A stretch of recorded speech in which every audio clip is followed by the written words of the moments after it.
have some extended announcements this morning, so I apologize for that in advance, my friends.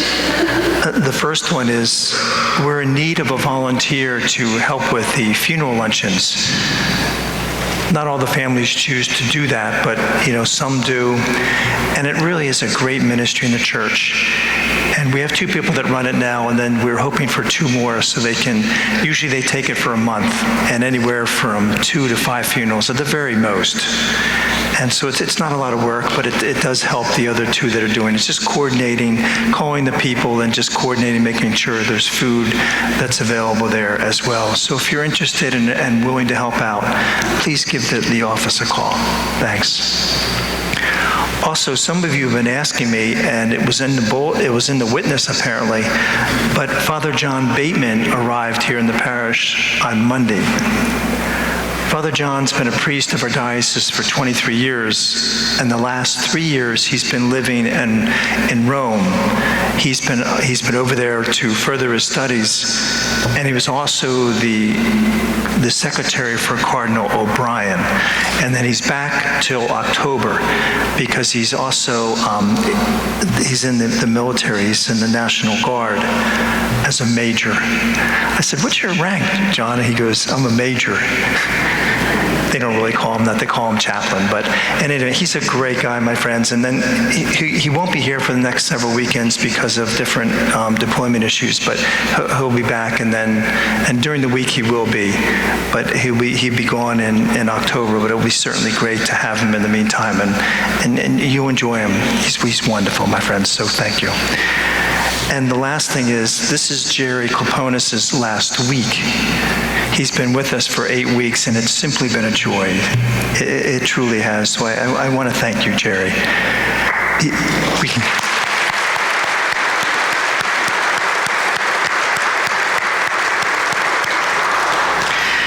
When you're around these guys, and we have 2 others in their parish as well, it's interesting talking to them and their perspective on the church. Jerry's been around. He's in a seminary that's over 30, so believe it or not, he is over 30 years old. He's been around. He knows what the problems are in the church. He's fully aware of it. He's fully aware of it. I'm finishing a book called Why I Am Catholic. It's by Brandon Vogt, V-O-G-T. In the very first chapters, beginning of the book, as he was, going on his journey to Catholicism, he was in Rome, and he was asking hundreds of people this question. He said, "What's the best and the worst thing about the Catholic Church?"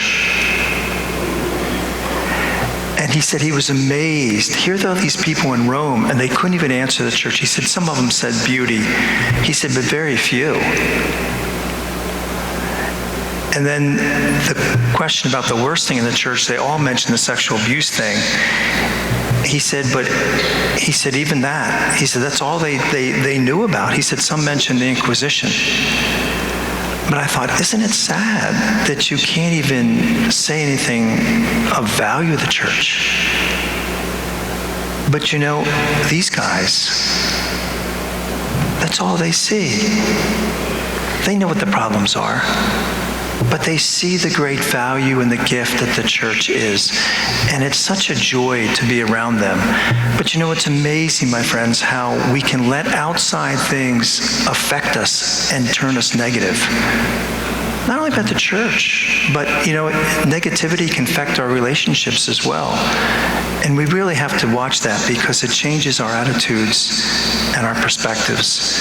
But in any event, Jerry, we'll certainly keep you in our prayers, and thank you for your wonderful example and inspiration. God bless you. And now the homily. I really shortened it. But it's a great homily. It's a great gospel. Martha, Martha, you are anxious and worried about many things. We can insert our names in there, can't we? We can insert our names easily in there and say, Fred, John, Ted, you're anxious and worried about many things. a priest went down to Paraguay, and he was down there 2 days, and he was kind of like just getting settled in, and one of the natives, his name was Raphael, came in to see him, and he said, "What's your name?" And he said, "Raphael," and he was just kind of standing there, and he said in his language, "Raphael, can I help you?" He said, "What do you need?" He said, "I don't need anything." He said, "I struggle, and I just want to be near." Interesting, isn't it? He said, I'm struggling, and I just want to be near you. And I think that's what Mary was doing here in the gospel. I'm struggling. And so she chose to be at his feet. Howie Childs, there was a story, it was written, he was taking his son in Michigan. They moved up there. He's not really originally from Michigan. And so this was kind of his first winter up there. And he was teaching first time they went on a skating rink trying to teach his son to skate. And they had the railings, but now he took him to the lake, and his son said to him, "Dad, you go first." And of course, his dad kind of hung on to a branch and then went out. And of course, as soon as he got on the ice, he fell and couldn't get back up. He couldn't get himself back up.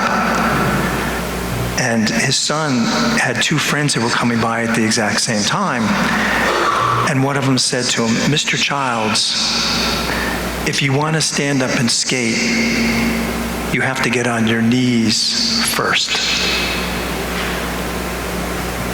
And he thought later on, he said, "Wow, what a great motto in life.